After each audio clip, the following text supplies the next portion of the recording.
guys! Welcome to Angolra hangolva again.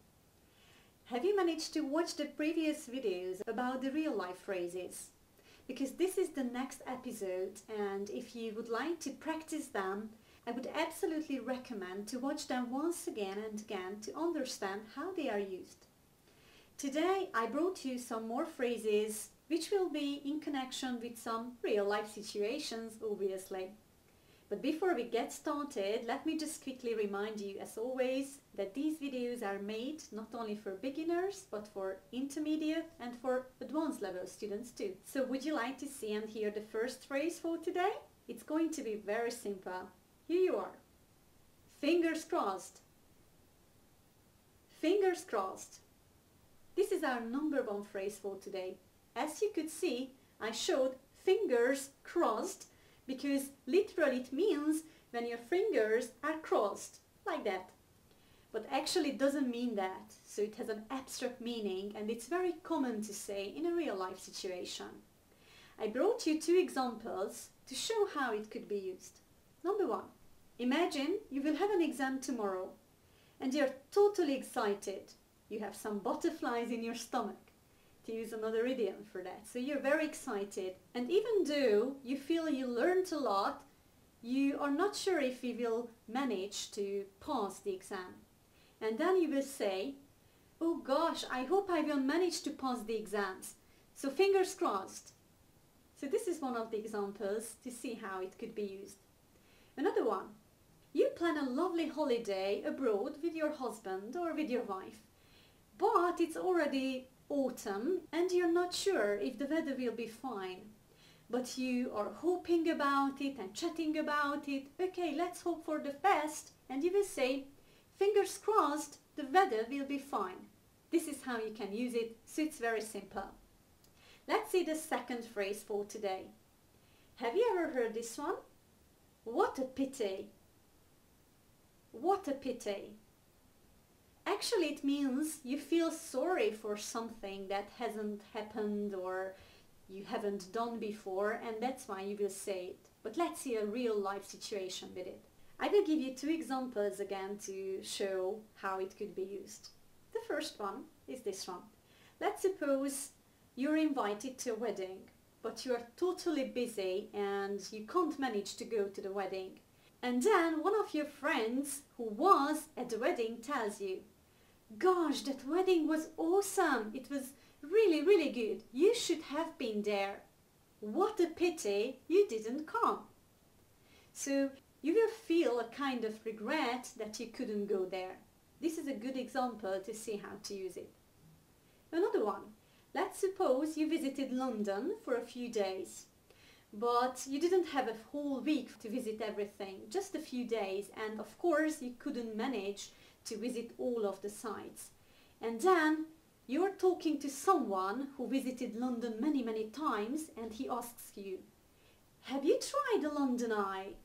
And you will say, no, we didn't have time for that. And then he will tell you, what a pity. It is worth trying it. See, this is how you can use it. So expressing your regret or your sorry, it's awesome. Our third phrase for today will be, again, very short. Probably you've heard it. Speak up, please. Speak up, please. I know it sounds strange that how can you say speak up? So we don't literally mean that you have to speak that way to speak up, but just simply speak up means to talk loudly. Okay? So it's very simple. Let's suppose the teacher says in the classroom that, Peter, I can't hear your answer. Could you speak up, please? Or just simply, speak up, please. Or you're talking to somebody, to one of your friends, and he tells you something that you cannot really figure out. And then you will tell him, speak up, please. I can't hear you well. See, it's very simple to use. And our fourth phrase for today, and the last one, will be again quite common. It's the following. Something like that. Something like that. Right, actually it is said quite often in real life conversations. One of the examples I brought you about it is this one. Yesterday I saw a really nice car. I'm not sure if it was a Ferrari or whatever, so it was something like that. So this is how you can use it when you're not sure about something. Another example to show and help you to understand it better is this one. Let's suppose you like painting. You're not a well-known artist yet, but you love painting, and you start to make a sketch and you just start to paint it, and then somebody comes into your room and asks you, "What's this? Is it a tree?" "Yeah, something like that." "Yeah, something like that." So it could be a lot of different things. Maybe for you it's a tree, but maybe for him it's gonna be something else. So if you're not sure about something, you can just simply use this sentence. Right, guys? Did you like the phrases today? I really hope so.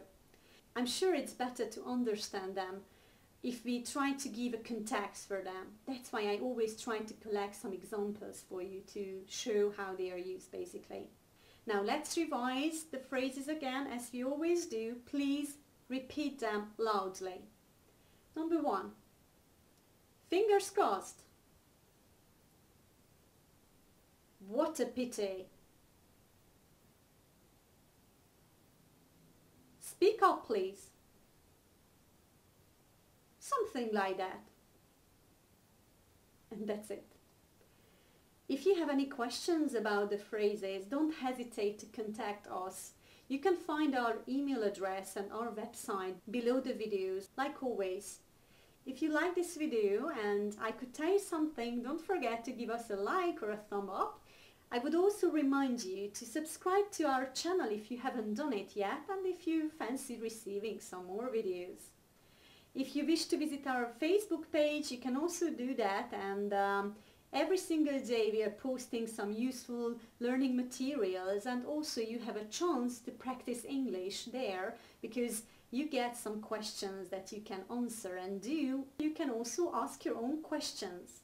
So please visit our Facebook page too. And finally, I shouldn't forget about our website, which is www.angorahangolva.com. Right, guys, thanks for your attention. Join us next time because I will bring some more phrases. Until that time, practice, practice, practice. Bye!